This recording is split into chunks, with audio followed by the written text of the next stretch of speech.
Ladies and gentlemen, we have Outlaws of Thunder Junction coming out just around the corner. We got the best cards of the set for you today, and we have top 5 new brews just around the corner. Let's check it out.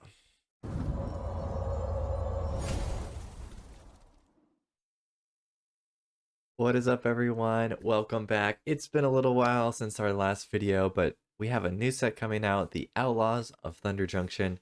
And so we've got some cards, new card previews. They've released pretty much the whole set now.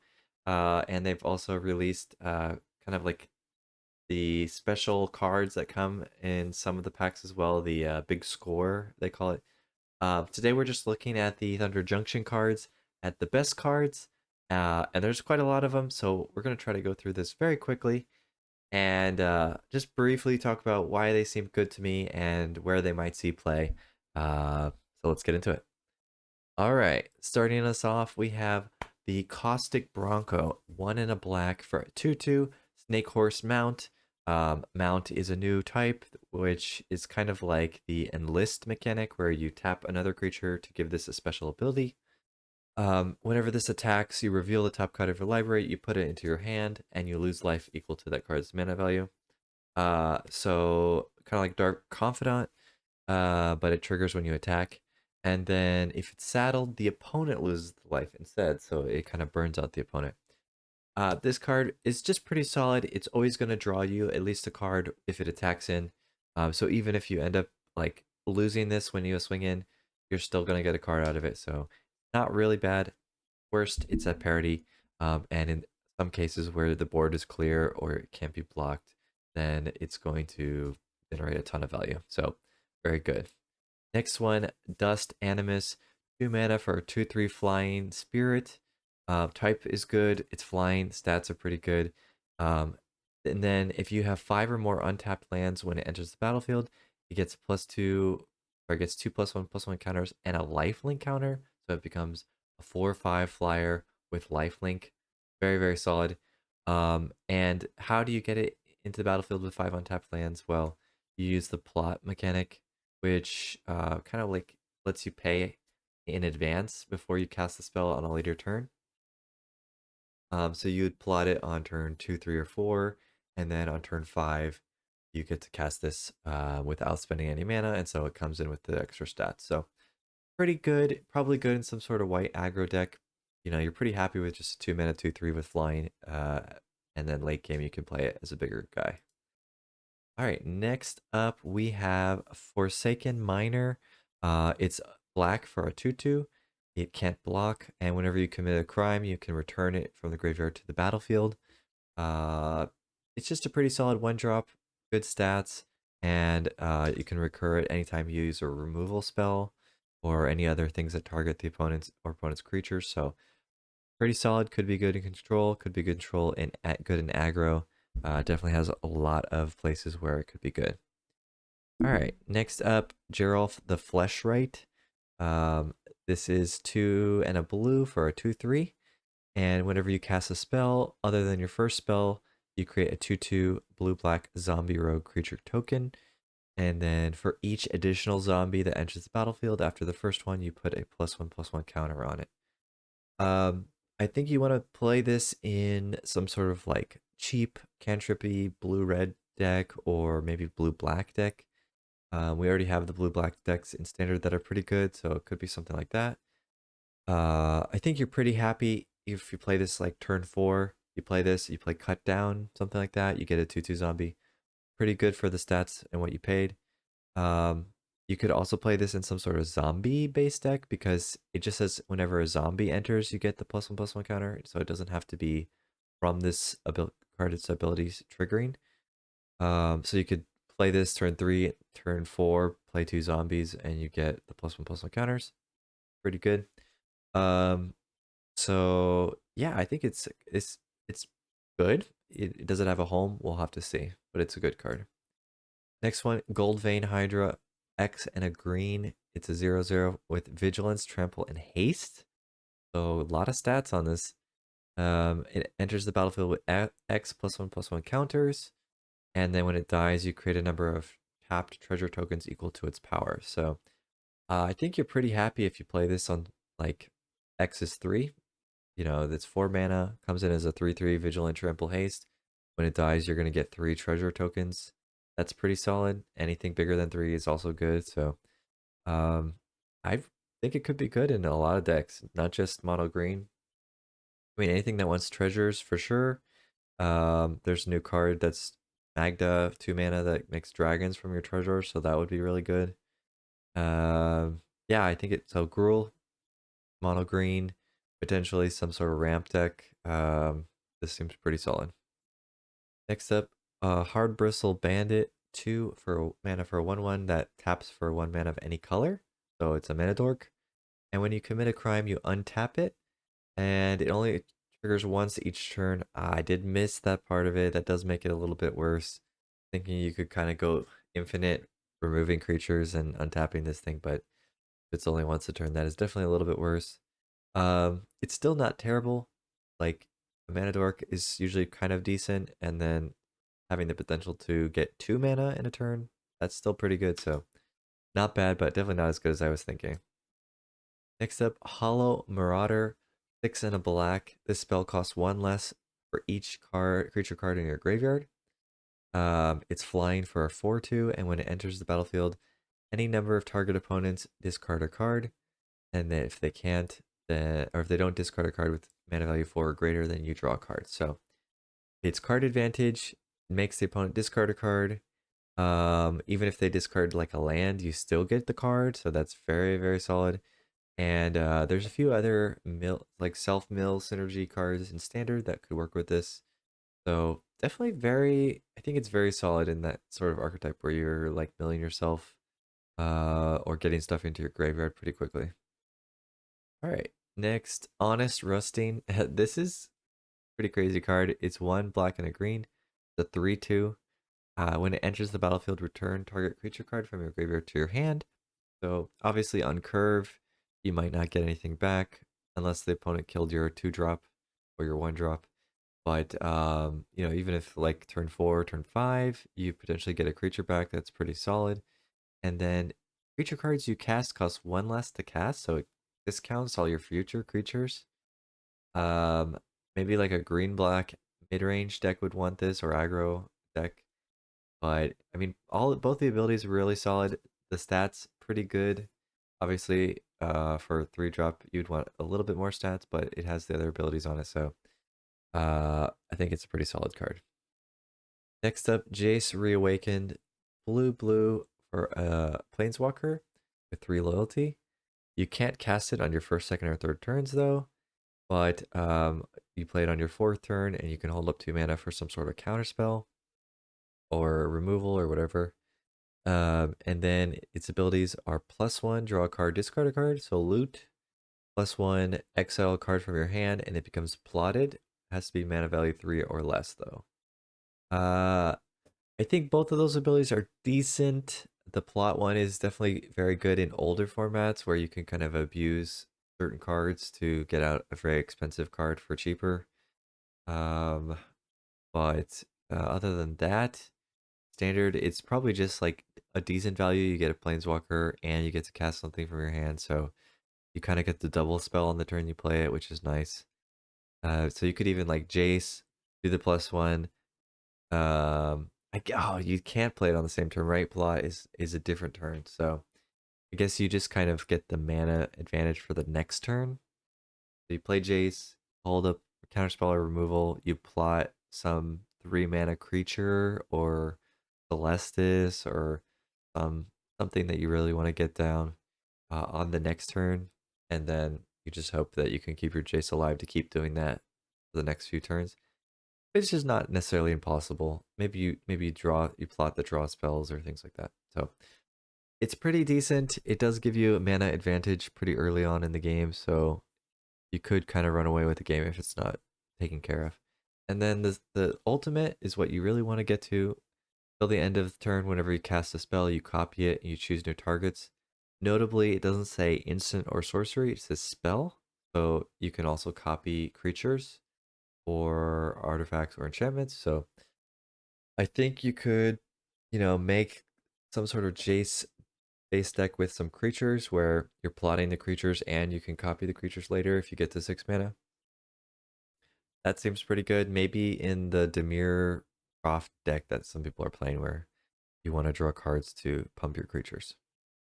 All right, next up, Gem Lightfoot Sky Explorer, 2 and a blue white for 3/3 Flying Vigilance. So stat wise, just I guess so like it's kind of like a drafty stat line. 4 mana for 3/3 Flying Vigilance is good in draft, not so great in standard. But it has this ability at the beginning of your end step. If you haven't cast a spell from your hand this turn, draw a card. So of course, the idea is you use plot to not play something on your turn for that you didn't cast. Of course, there's other ways to cast things, and it says from your hand, so you could cast things from your graveyard, from exile, etc. So there's ways to get around this. Uh, the obvious home for this is in a blue-white control shell. You put this down on turn 4. You don't get the card on turn 4, but any turn after that, when you're holding up counterspells, you're holding up draw to cast on the opponent's turn, you're gonna start getting card advantage. So opponent definitely has to remove it. That's for sure. Otherwise, you'll just kind of get a free card every turn. It's kind of like a, uh, I don't know, just some yeah, basically card advantage, like a planeswalker or something that draws you a card every turn. So yeah, it seems interesting. I'm not sure if it's good enough for the current blue-white deck, but something that could be tried. Next up, this one is crazy. This card I think is insane. Uh, not sure how to say the name though. Lilla, I guess. Lilla, the undefeated slick shot. 1 in a blue and a red for a 3/3 human rogue with prowess. So that's pretty decent. 3/3 with prowess is decent. Whenever you cast a multicolored instant or sorcery spell from your hand, exile that spell, and instead of putting it in your graveyard, it becomes plotted. So, one notable thing, this can work with split cards. So you cast the cheaper side of the split card, it exiles that split card, and then on the next turn, you can cast the expensive side of the split card for free. So that is really insane. And potentially broken. So like if you can in standard right now you can play this at 3 mana on turn 5 and a 2 mana split card, and then the next turn you'll get a 6 mana spell for free, which probably will win you the game or at least put you very far ahead. Of course you don't have to play it like that. I mean, we have Lightning Helix in standard, which is going to work with this multicolored spell that you can cast again for free, so you get 6 damage and gain 6 life, basically for free. There's plenty of other multicolored instant sorceries.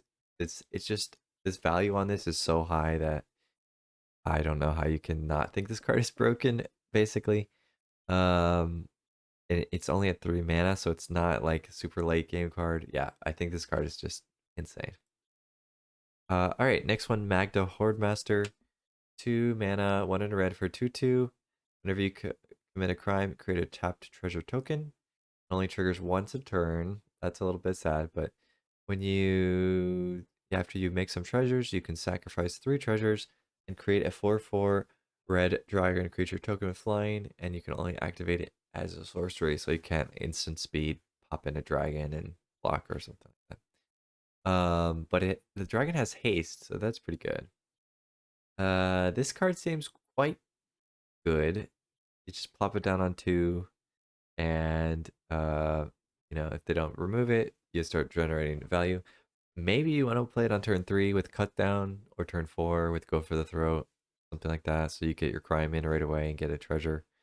And then if you draw it late game, you might already have some treasures sitting around, and then you can just instantly make a dragon. So, I mean, not instantly, sorcery speed, make a dragon. Yeah, but very good. Definitely very good. All right, Ornery Tumblewag, 2 and a green for a 2/2 at the beginning of combat on your turn. Put a +1/+1 counter on target creature. We've seen this ability is very good on 2-drop and 3-drop creatures, so it's still going to be good here.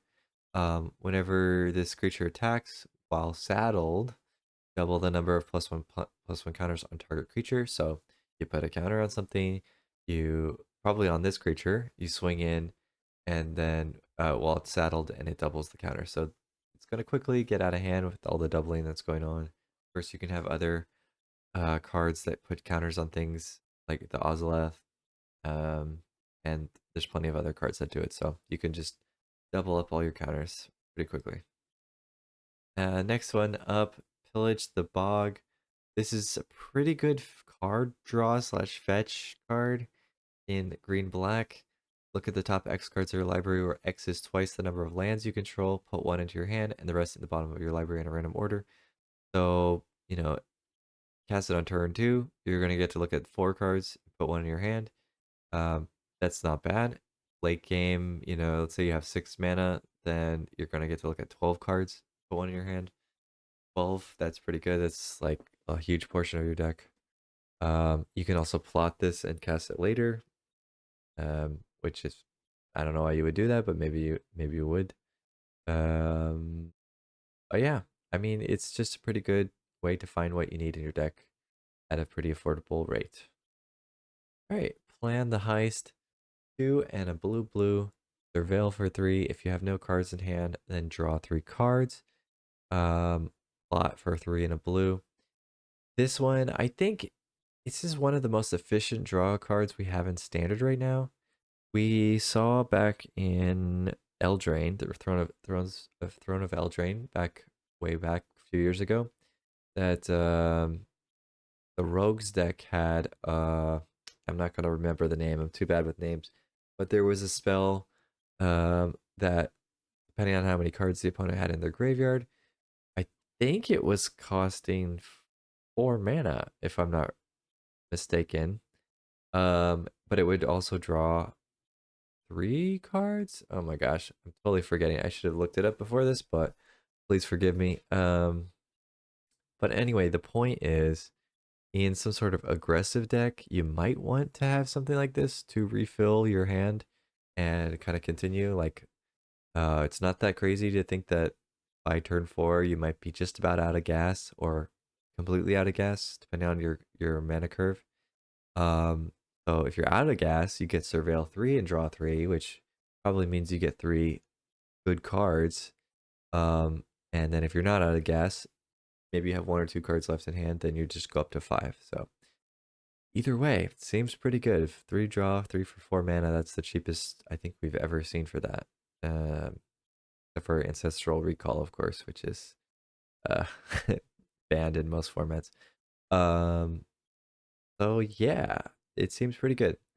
And I'm definitely going to try it out in my Proft deck, Didactics Memory, because it will put 3 counters on your creature. Next up, Roxanne Starfall Savant, 3 and a red-green. It's a pretty good Gruul card, though Gruul hasn't been a thing for a little while now. But whenever it enters the battlefield or attacks, create a tapped colorless artifact creature token named Meteorite. Meteorite, when it enters the battlefield, deals 2 damage. So when you cast this card, you also get a mana rock, which does 2 damage to something. And then whenever you tap any mana rock, you also, or any artifact actually, okay, it says artifact for mana, so mana rock. Then you get an additional mana. So if it sticks around a turn, then your mana rocks are going to start pumping out tons of mana. And if you have any mana rocks from before you cast this, you're also going to get tons of mana off them. So it's a ramp card. It generates a bunch of damage and meteorites. As long as it's attacking in, or even when you cast it. Yeah, I just think everything it does is quite good. Obviously you would need some spells bigger than this one in your deck so that the mana that you're generating is doing something. But I don't think it's that unreasonable, and just getting 1 meteorite is already pretty good. I think if you get 2, you're going to be really happy. Next one, Scorching Shot, red, deal 5 damage to target creature. The strongest red removal spell we've seen in maybe ever. I mean, there's probably something in Legacy that's better, but other than that, in Standard, this is definitely the strongest. So red's gonna be happy. They can kill Shieldred now for red. All right, next one, Slick Sequence, blue and a red, deals 2 damage to any target. So it can go face if you need to. And then if you cast another spell this turn, you also draw a card. So probably want to do like play with fire and then cast this. You deal 4 damage and you draw a card. Maybe you killed 2 creatures, or maybe you went face for 4. Either way, pretty good. I think most of the time you're going to get this card. It's not that hard to play 2 spells when this is 2 mana. So uh, yeah, it's just really sweet. I hope Is It becomes a thing, because this will be really cool. It's kind of like a rogue card in Hearthstone, to be honest. All right, Smuggler Surprise. This is the one of the spree cards. It's green. For green plus 2 colorless, you can mill 4 cards and put 2 creatures or lands into your hand. So 3 mana for draw 2, kind of. For a green and a white, or colorless, sorry, green and a colorless, you can make a creature with power 4 or greater, hexproof, and indestructible. Oh, sorry, all creatures with power 4 or greater. So if you're playing like a green Stompy or Gruul Stompy type deck, then you can give them all indestructible and hexproof, so that they are safe from removal and sweepers. And then for 4 green, then you could put 2 creature cards from your hand onto the battlefield. So 6 mana. Maybe you've got like a big rampy green deck, and you want to get like, I don't even know, Titan of Industry or something, plus some other creature, Atraxa. You can pay 6 mana and put both of them onto the battlefield. So it's pretty good. Yeah, I think this is flexible enough. All of the modes are pretty nice. So I think this is one of the better spree cards. Next one, another good spree card, 3 steps ahead. 1 blue counter target spell. That's totally normal. 1 blue and sorry, I didn't mention on the spree cards, you can actually activate more than 1 mode. So you could do the milling and the playing the creatures and the hexproof all in the same turn if you want to. I'm not sure if you would want to on this one or not, but it's possible. All right, but for this one, you definitely might. So blue, 1 blue counter target spell.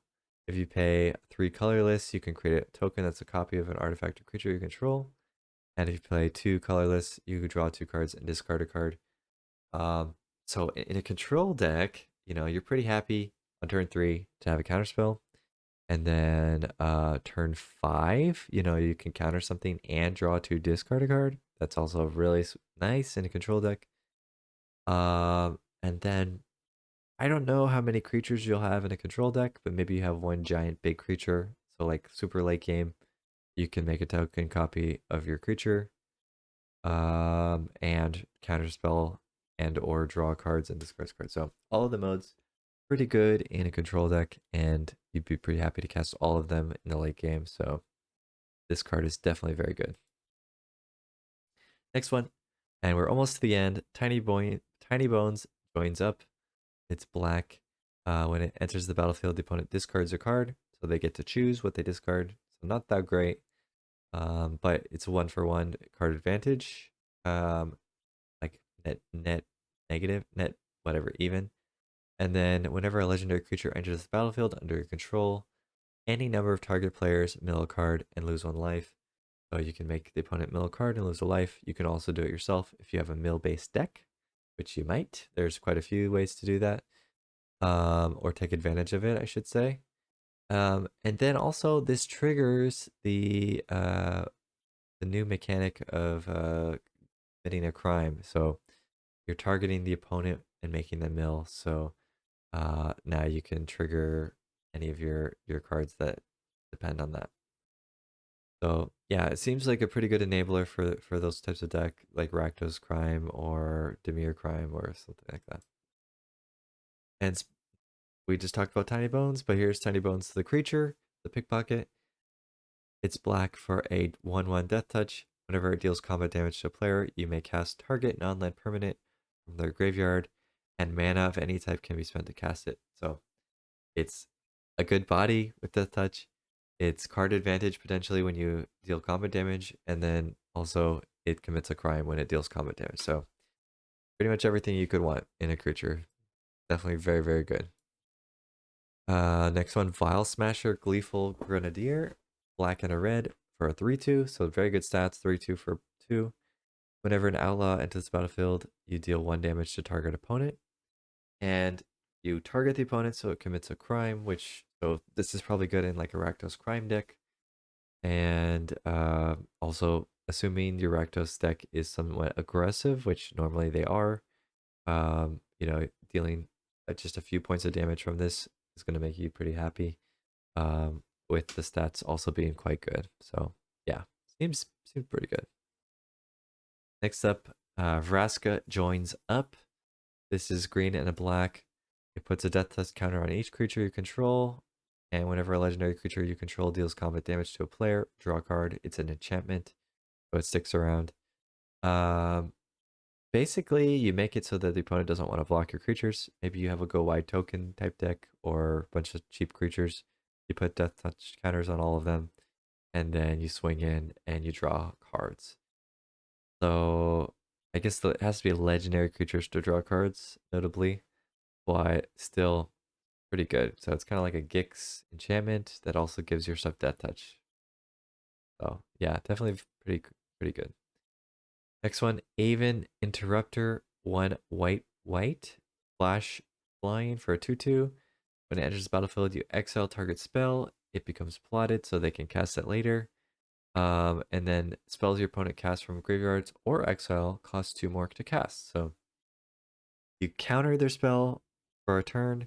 They get to cast it again for free later, but because this has the tax on it, it's going to cost them 2.